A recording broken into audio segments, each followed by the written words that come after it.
Okay, channel processing. You have some more stuff over here.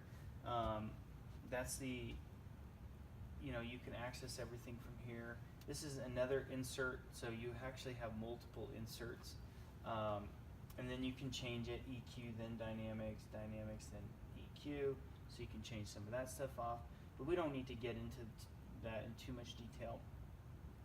This right here is aux sends.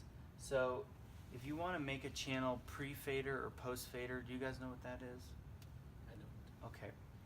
So when you're sending something to an auxiliary send, there's post-fader or pre-fader.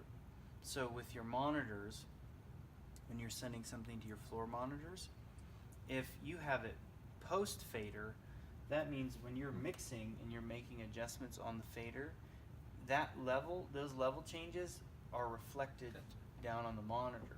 But if you make it pre-fader, you can be mixing and doing all you want, but it won't affect the send level to the floor monitor, okay? So that's very important to make sure that your stuff's always pre-fader because you're doing monitors from front of house, okay? So if you wanted to make this if you wanted to route the kick drum to aux 1 and you wanted to make sure it was pre-fader, you would click aux sends here, and that would show you, that's showing you what's routed to that that aux right now. So it's a quick way to look and just say, oh, I could see here, it's pre-fader, post-fader, whatever. So for drums, for this channel, you would hit post-fader, and then that would make it post-fader or pre-fader for that channel going to that aux, okay? So you can see all your auxes are here when we dial them up. So drums, keys left, keys right, electric guitar, A-net, FX, that's like effects to route back to the avioms. Those we want to make sure, like on the tom, that's pre-fader because the tom is feeding that, is going into that auxiliary, and then that auxiliary is going to that overhead channel or whatever channel that name is on the aviom. So when we're making an adjustment, we want to make sure that's pre-fader, so that way when we're doing something, it's not affecting that. So I already set it all up, but I just wanted to show you that. Okay, group assignments, we'll go over that in a little more detail. Direct outs, we can go over that a little bit later. So back to kind of what we were looking at on this right side, we have an input gain. So this is where you would actually see the gain. That's where your gain knob is. It's right here. This is phantom power on and off. So if you want to turn phantom power on, you would push it. If you wanted to turn it off, you would push it. That's if you're doing any condenser mics or anything like that.